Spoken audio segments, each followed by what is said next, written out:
respecto a la citocidosis es muy característico. Bueno, a estos pacientes le vamos a pedir inicialmente unos estudios, unos laboratorios, un hemoglucotés, un hemograma, función renal, un estado de ácido base arterial inicialmente, para ver sobre todo el pH, el ácido bicarbonato y calcular si es una acidosis metabólica, el hemograma para ver, y es muy importante, cómo está el potasio inicial, y calcular el GAP, un hepatograma y un coagulograma por si hubiera que hacer algún procedimiento posterior. También, en conjunto, vamos a ir pensando en solicitar otros estudios para buscar factores desencadenantes, un electrocardiograma inicial, en el caso nos puede ayudar con el monitoreo de los valores del potasio, un segmento urinario, sobre todo en este caso porque teníamos sintomatología, una radiografía de tórax, si lo amerita, pensando en que tenga alguna neumonía, que es la causa más frecuente, y si fuera necesario se puede hacer hemocultivo. Bueno, con respecto a lo que es el tratamiento, ¿sí? Primero tenemos que hacer una evaluación inicial, la cual tiene que ver la anamnesis, la clínica, ¿sí? Ver el estado de la situación de gravedad del paciente, y empezamos a pensar en una hidratación, en la cual va a servir para lo que es mejorar la circulación y la perfusión. Solicitamos los laboratorios iniciales para evaluar el potasio, y esto es sumamente importante, ¿sí? Hay que chequear el potasio antes de iniciar tratamiento con insulina, ¿sí? Porque el trastorno de la hipopotasemia es el trastorno diurético más peligroso que hay durante todo el tratamiento. Empezar a plantear la insulinoterapia. El bicarbonato lo vamos a charlar. Y los controles posteriores, buscar el factor desencadenante, el monitoreo de la glucosa y los electrolitos.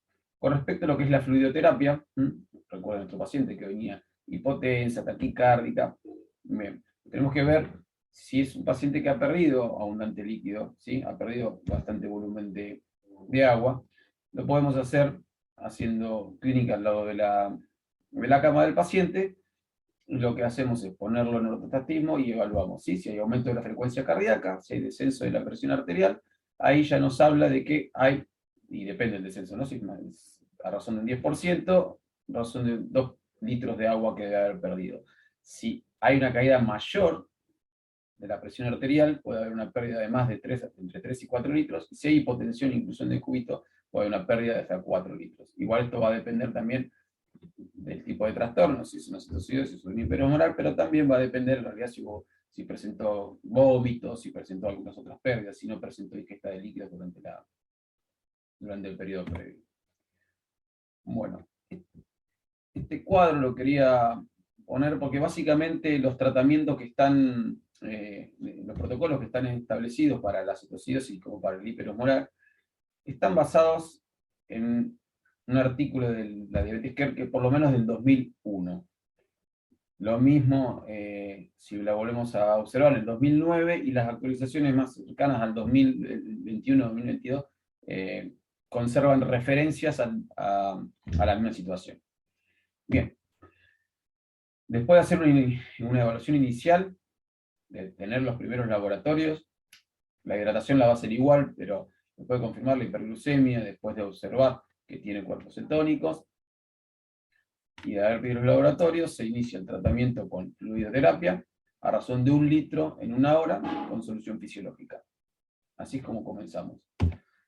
Luego se habrá que ver, según el estado de hidratación, si está con hipovolemia severa, administrar 1 litro más en 1 hora, o dependiendo, si es moderada, tomamos la oportunidad de evaluar con respecto al sodio cómo vamos a continuar. ¿Y esto por qué es importante? Porque puede ser que haya perdido mucho volumen de agua y estemos frente a una hipernatremia también, cuando corregimos según la glucosa, y tengamos que usar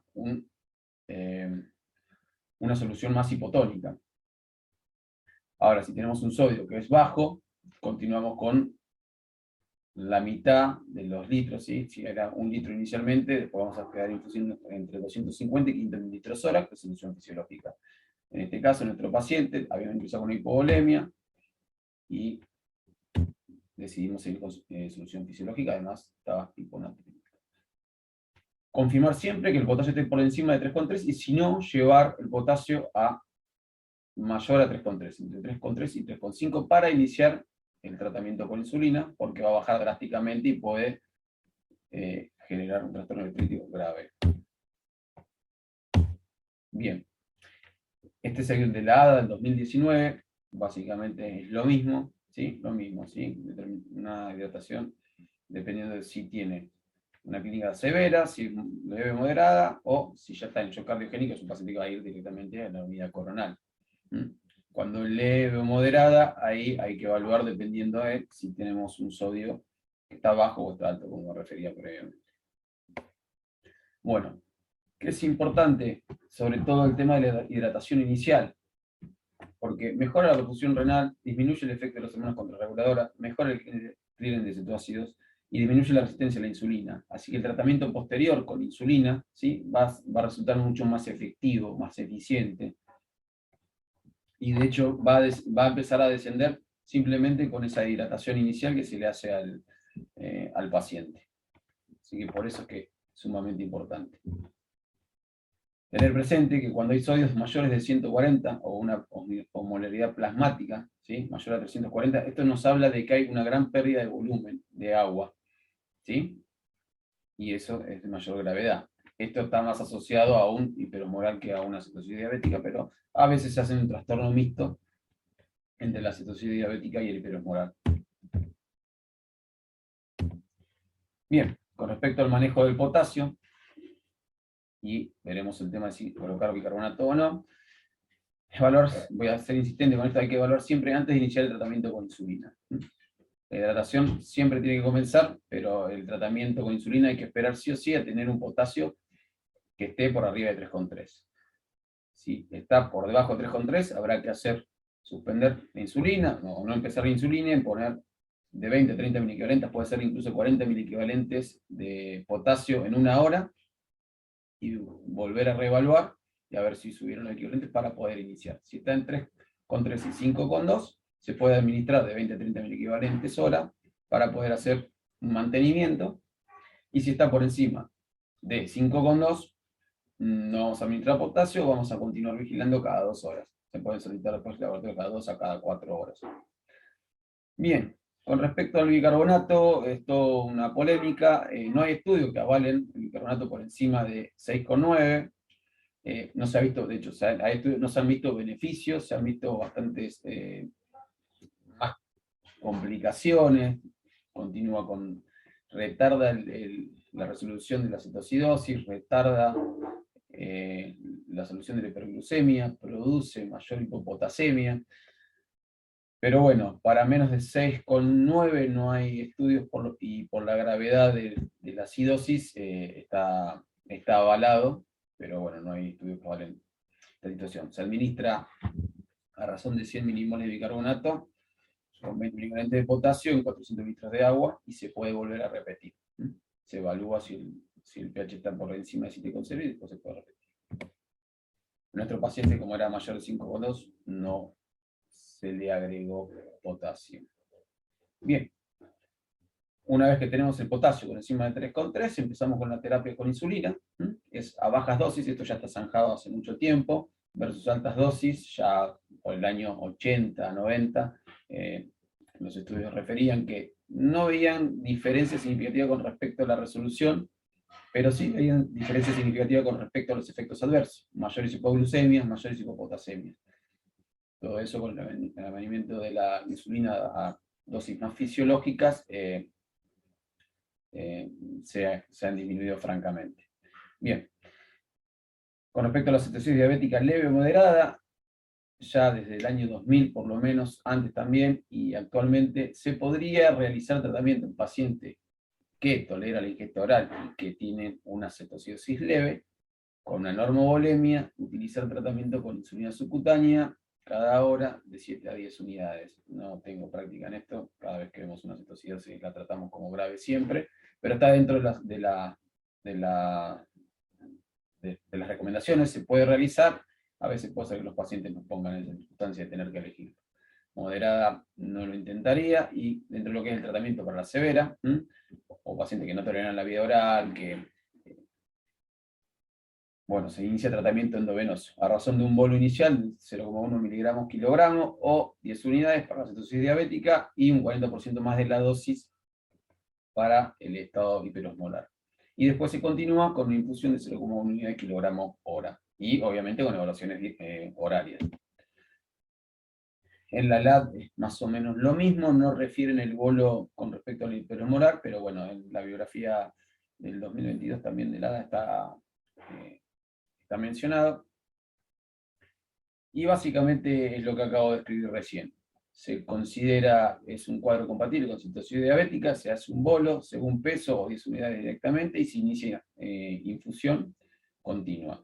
Se vuelve a chequear a la hora aproximadamente y debería haber, con la hidratación inicial y con el bolo inicial y la infusión, debería haber por lo menos una reducción al 10% aproximadamente, entre 50 y 75 miligramos. Si eso no es lo que presenta, se podrá aumentar la dosis un 40% más, a razón de 0,14 unidades kilogramos.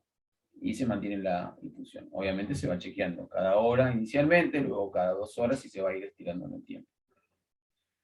Importante, para cuando la glucemia baja a valores de 200 miligramos de decilitro, lo que se hace es reducir la bomba de difusión a la mitad, depende de la sensibilidad, puede ser menos, un tercio, y se acompaña con soluciones destrozadas en paralelo, ¿bien? Para tratar de mantener una glucemia entre 150 y 200 miligramos, hasta que pueda resolver la otra parte de la CAP, que no es solamente el problema de la glucemia, sino en la acidosis, por la falta de insulina, y eso va a llevar más tiempo. A razón de 18 horas suelen resolver, dependiendo de la causa que lo desencadene. Cuando son por infecciones, pueden tardar un poco más. Si es un hiperosmolar, los objetivos son un poquito mayores, ¿sí? Cuando la glucemia está por encima de 300, ahí bajamos la bomba a la mitad y empezamos con soluciones destrozadas. Importante, ¿sí? Cuando el paciente empieza a presentar criterios de resolución, esto era nuestro paciente, ¿cierto? Bueno, con respecto a la paciente, era una cetosis diabética, probablemente, y empezamos con el protocolo para ello. Hacemos los controles, y si es un paciente que vuelve a tener capacidad para comer, puede ingerir líquidos, y tenemos criterio de resolución, podemos empezar con sus insulinas previas, y si es un diabético de debut, podemos empezar a calcular la dosis inicial para ese paciente. Podemos hacer un esquema basal bolo vía subcutánea. Lo hacemos 2 horas previo a apagar la bomba de infusión, para darle tiempo a que empiece a tener efecto. Porque si suspendemos la bomba, le ponemos la insulina, en ese momento va a tener un periodo de tiempo de 2 horas en el cual no va a tener insulina y va a hacer un rebote agudo y va a reentrar en cetoacidosis diabética. Bien, los criterios de resolución: una cetoacidosis diabética, un bicarbonato mayor a 15. En la biografía hay algunos que dicen mayor a 18, un pH mayor a 7,30 y un GAP que sea menor a 12, con, bueno, glucemias estables, pero los criterios de resolución son los primeros 3. En el hiperosmolar, principalmente va a ser una reducción, ¿sí?, de lo que es la osmolaridad plasmática menor a 315, y el paciente ya tiene que estar vigilante y alerta. Bueno, nuestro paciente ya presentaba una glucemia de 180 miligramos de decilitro al finalizar el día, ¿sí? Mejora tanto la urea como la creatinina, había un problema de función inicialmente ahí, recupera y hay disminución del GAP, un sodio mayor, el potasio se mantiene en 3,5, requirió en algún momento un poco de mantenimiento solamente, y el pH resuelve a 7,33, 18 y 33. Solo quedaba un poco de hiperglucemia. Por los síntomas que tenía, presentaba una leucocituria dentro de lo que es el sedimento urinario, se había empezado tratamiento empírico con ciprofloxacina. Días después se recibió el cultivo, que era sensible, y ella había evolucionado muy bien. Se le regresó al tratamiento original de insulina, se brindó educación, sobre todo todo esto de consultar previamente y no dejar de la insulina, a pesar de esos episodios, sobre todo si estaba con hiperglucemia, y se le brindó el antihospitalario. Bueno, como conclusión, las crisis hiperglucémicas son patologías que comprometen la vida del paciente, requieren de un diagnóstico y un tratamiento temprano y adecuado. El tratamiento consiste básicamente en fluidoterapia, insulinoterapia, manejo de electrolitos y detección y tratamiento de factores que sean desencadenantes. ¿Sí? Si no tratamos los factores desencadenantes, va a reentrar constantemente en lo que es la cetocidosis.